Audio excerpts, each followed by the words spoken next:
What's going on, ladies and gents, boys and girls, guardians of all ages, Joker back again once again, and today we are talking about exotics, specifically exotic armor. Now, there are a couple things that I want to go over in this video. Exotic armor needs changed on an extremely fundamental level when it comes to exotic armor in general, and when it comes to endgame stat grinding. I mean, let's be real, let's be honest, let's be real honest. At the moment, one of the most painful aspects of Destiny 2 is that endgame exotic stat grind. So let's knock out the easy one first. Grinding for exotic armor pieces for the end game is miserable. And that's kind of the end of the conversation. That's it, in a nutshell. Grinding for exotics with good stats sucks ass, and not in the good fun way. There needs to be a more deterministic way of focusing exotic armor pieces. Now, Destiny already has a ton of systems in place to streamline exotic armor grinding. All Bungie has to do is, instead of exotics dropping, exotic engrams drop. And then you can take that engram and go back to the helm or the tower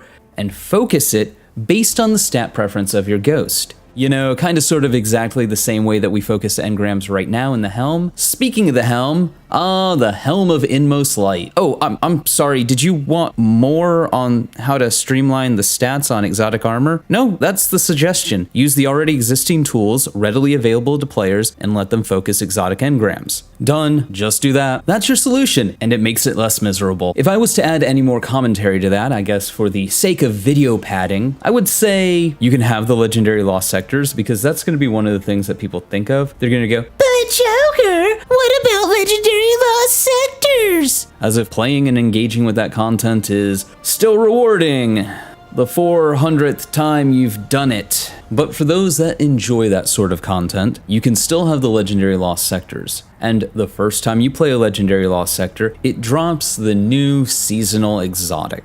After that, it drops engrams.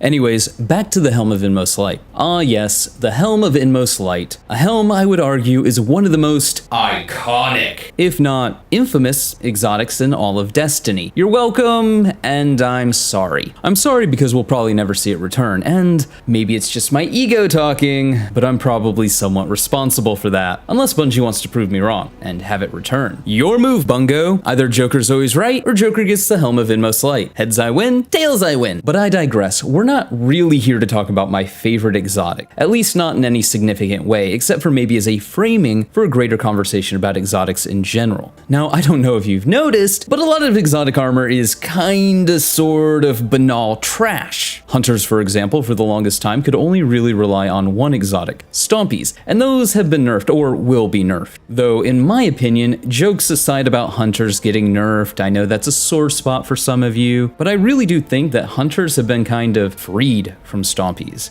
Hunters have clung to Stompies for the longest time. They say there's nothing better, but I wonder how much of that is perpetuated by YouTubers. That said, when the bulk of a class only uses one exotic, it kind of sort of disincentivizes developers to be really creative, because, I mean, they could make this really cool exotic, but nobody's going to use it because it's not Stompies, or it's not better than Stompies, or it doesn't provide the movement that Stompies does. I mean, Hunters have great exotics like Gemini Jester, Dragon Shadow, Mask of Bacchus, but Stompies is kind of sort of the go-to because it's easy.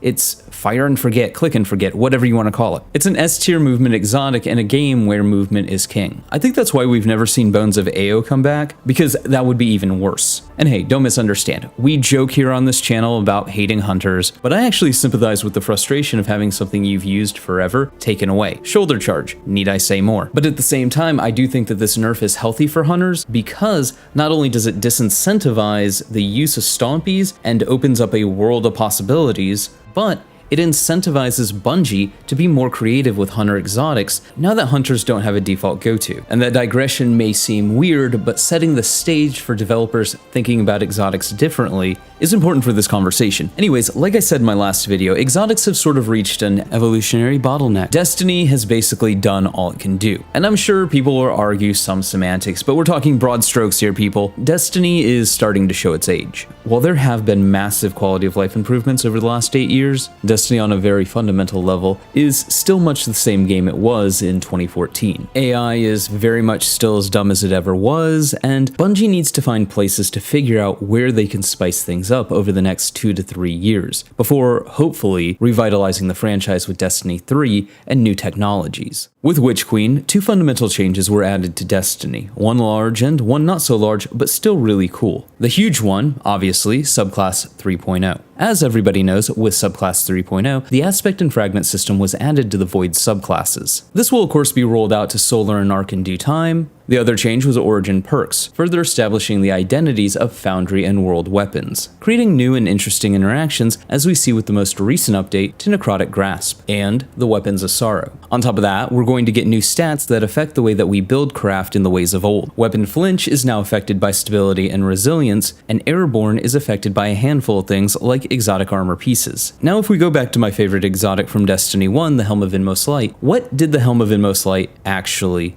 do? Well, on the face of it, it provided Death from Above and Headstrong for Fist of Havoc. But let's boil that down to what it's actually doing. These are 2 perks from the Striker Titan subclass. And because the Helm of Inmost Light provided them, that meant players could choose 2 other perks, allowing players to have access to more of their subclass tree, as you can see from my Titan in Destiny 1. So instead of just taking Headstrong, which lets me sprint faster, and sprinting increases the leap distance of Fist of Havoc, I can take Transfusion, which grants me health regeneration on Stormfist kills or Shoulder Charge.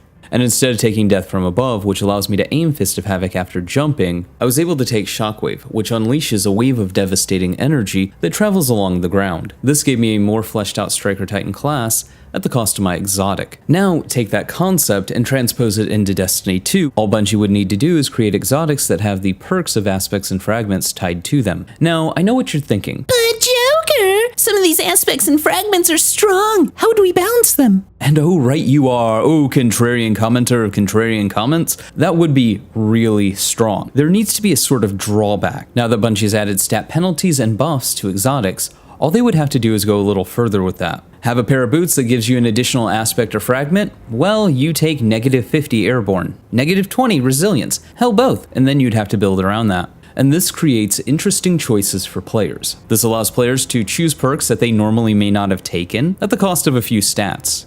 The other place that Bungie can go with exotics is this new Foundry Synergy. We sort of see the precursor to this with Necrotic Grasp, and how it's tied to all Weapons of Sorrow in the game. Previously, this was a designation that only existed in lore. It was aesthetic, but now it's a gameplay mechanic, which opens the door to other, more interesting things. Imagine the way that Thorn and Austrastriga interact with Necrotic Grips, but now with Foundry weapons, or seasonal weapons and seasonal armor sets, or raid weapons and raid armor sets. In my opinion, Exotics and Armor Synergy is the next evolution of these systems. But hey, those are just my thoughts. Let me know yours in the comments below. Remember to like, but only if you did, subscribe for more, feel free to donate to my Patreon if you're feeling particularly generous, and above all else, stay frosty.